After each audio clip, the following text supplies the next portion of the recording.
What's good, we're gang, Matt here, Acoustic Selection. Hope you're doing well. As many of you know, this past week I released the Ultimate Strumming DVD where I go over every single thing I can think of and more about strumming.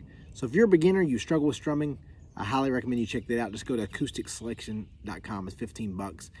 Once you purchase, it's unlimited access. So if you struggle with strumming, I highly recommend that. It's over an hour long. I go over so many topics. With this video, I'm gonna go over the first strumming pattern you should learn. If you're just starting out with the guitar, if you can learn this pattern, it'll teach you so much about even expanding your strumming in the future.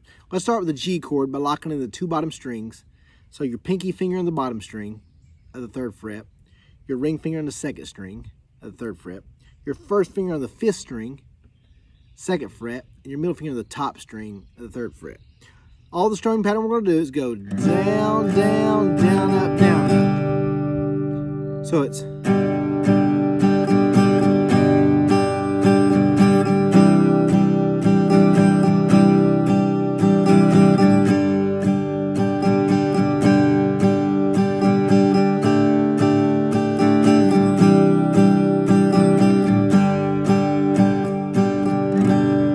what makes this strumming pattern so important, especially for beginners, it teaches you a couple of things.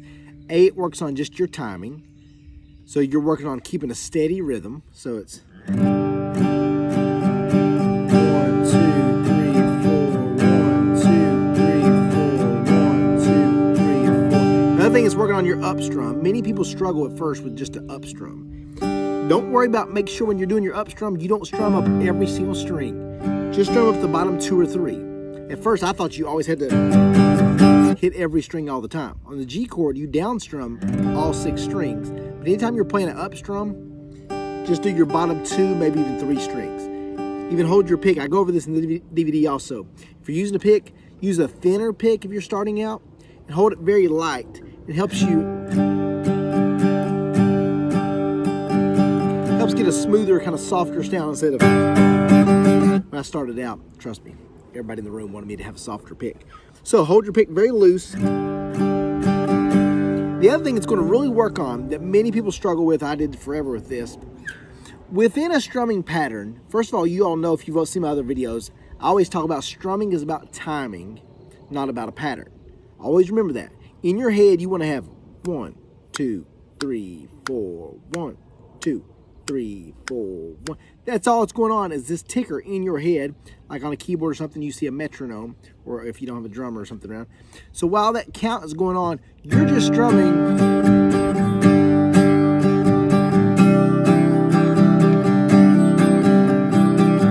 You're just strumming, and while that count's going on in your head to get the timing down to see when it's time to switch the chord change.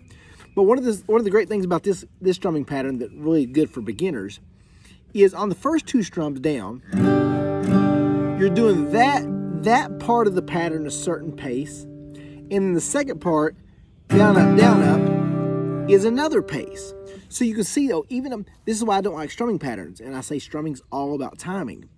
If you focus just on the pattern, so it's down, down, down, up, down, up, that's the pattern I just explained, but it threw off the rhythm. Music's all about timing and a rhythm.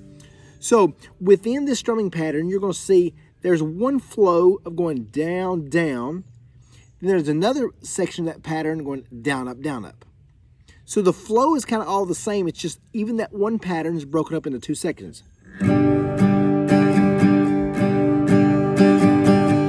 So as you can see there, I'm going a little bit slower on my first 2 downs, and then I speed it up within the same pattern on the down, up, down, up.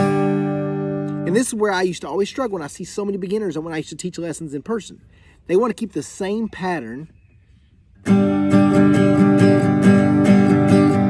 within the pattern. They want to keep the same timing, I guess I should say, within that pattern. But the thing you want to do is get the smoothness and the timing down within that pattern. So it's down, down, down, up, down, up, down, down, down, switch, down, down. What I'm doing there, I'm keeping the bottom 2 locked. If you're unfamiliar with my lessons, I'm going from a G to a, I call it a C, but it's a C add 9. So just put your top 2 fingers down a string, there's your C, then move your first finger to the 3rd string, your D. So within these strumming patterns, I'm going G to C to D. Again, keeping those bottom 2 locked, G, C, D.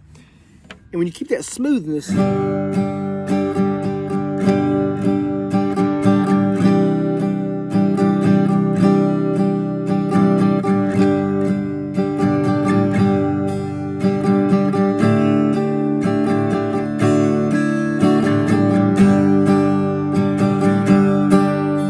See, as you advance, what you'll do is you'll learn to switch up all those timings. You'll throw in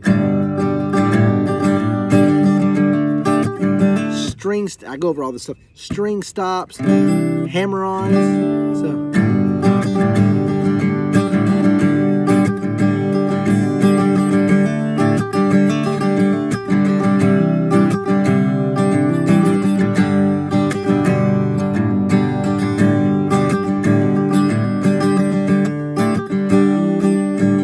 So many things when you combine all those, but it starts with understanding strumming is about timing, not about patterns. And within a certain pattern that you're playing, even that you have to focus on 2 different timings within that one. So start out slow.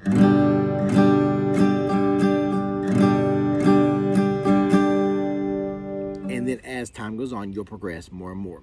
Hope it helps you guys and gals out. I got a songbook, beginner, guitar DVDs, piano, and of course my new strumming DVD on AcousticSelection.com, all one word, AcousticSelection.com. So I'd love if you could support the channel. Go pick you up a copy. As soon as you hit purchase, I'll email you the links, and you have a lifetime access, and you can be jamming away. Love you guys. Most importantly, God loves you. Smash that like button and subscribe if you haven't. Holla.